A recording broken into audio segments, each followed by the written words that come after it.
latest U.S. jobs report is out, and here to explain how America is doing is Bill Rodgers, professor of public policy and chief economist at Rutgers. Thanks for joining us today. Thank you for having me. Your thoughts on this job report?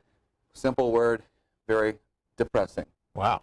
Yeah, the top of the line number on Friday, as reported by the government, was that total non-farm creation in terms of employment was about 69,000.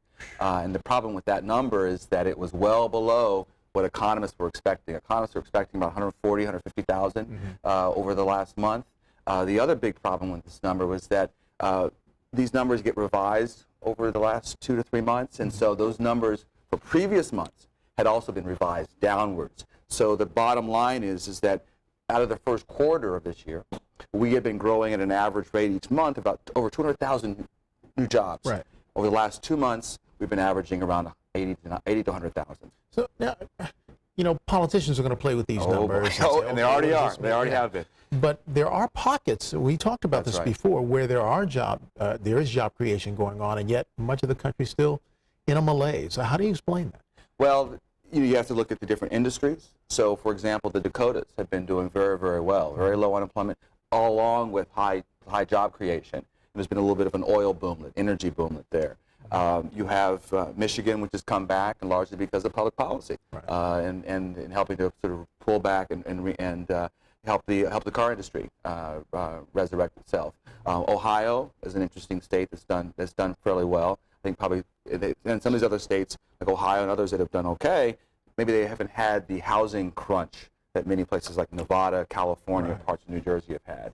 And I think that's going to potentially be one of the strategies that the Obama administration or re-election campaign is going to have to pursue, is that yes, you got this top of the line U.S. number that's very weak, but the battleground states, Ohio, Florida, that's what I was going to ask you, Michigan, because it seems like that's where you see the growth. That's right, have been doing okay. How do you interpret which industries are where the jobs are? I mean, if your students come to ask you, say, well, you know, I'm majoring in X, Y, Z, or where do I need? How can I plan? How can I use this as a planning mechanism? Well, one, if you can use these reports that you come out each monthly, because they do give you an industry breakdown. And so over the last, basically even during the recession and before the recession, one strong sector has been this education and health services sector. Health services particularly, and some people thought it was because of just the growing, or the aging of the baby boomers. Right. But but many analysts say that hasn't even begun to start yet, which is going to generate just a demand. That we've been seeing this growth in the health services sector, and people I think are attributing more of it to this increased demand for healthcare, new devices, new types of pills that people can take, but that's generated that growth. But stepping back, there are a variety of online features at the Department of Labor, New Jersey Department of Labor. They have career types of websites that students or young people can go on and look at, you know, what are what we call the in-demand jobs. So these are jobs where you're seeing above average wage growth and above average employment growth. The Department of Labor also publishes a variety of projections, sort of what we can expect based upon structural changes, the aging of the population, technology in the workplace, globalization, and you can see over the next 10 years where we think we're going to be the growth occurring. Interesting. Now, we talked about the downside. You call it depressing. Is there any upside to the jobs report? Well, I mean, the Obama administration, I think, was very quick to say, you know, this was our 28th month of private sector job creation, and also the manufacturing sector, particularly in durable areas, continued to grow, being a strength of the economy.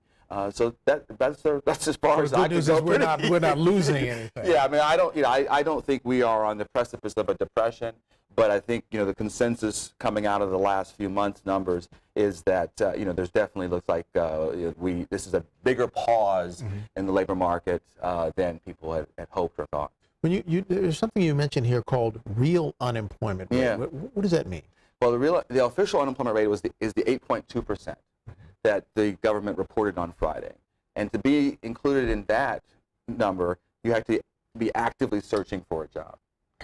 And because of the slackness of the labor market, because of the absence or the weak growth, we have an unprecedented number of people who are working part-time or want to work full-time.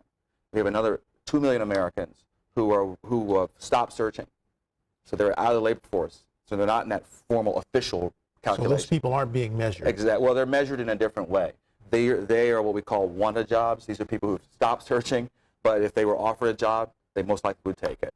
And if you include those people who don't want jobs and the people who are working part-time but want to work full-time, instead of an 8.2% unemployment rate, you get an unemployment rate of about 14.8%. Wow. And that actually ticked up a little bit over this last month because of the increased number of people only getting part-time work. Wow, the Obama folks don't want to hear from you. Well, I worked for the Obama administration in terms of their transition team and was in the Clinton administration. So, I think one of the biggest challenges they have is, one, they have to really go back to what President Clinton's playbook was, really communicate in a sincere way. I feel your pain, I understand, and that's very important, how they talk about the economy.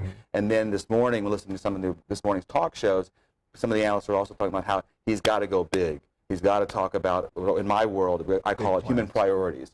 We have to invest in safety nets to cushion the blow we've been experiencing. We also now have to invest in human capital. That's education, training, and then also physical capital. Bridges, roads, highways. Exactly, infrastructure. Exactly. Always a pleasure, Bill, to have you. My We look pleasure. forward to having you again. Yeah, appreciate it. Thanks.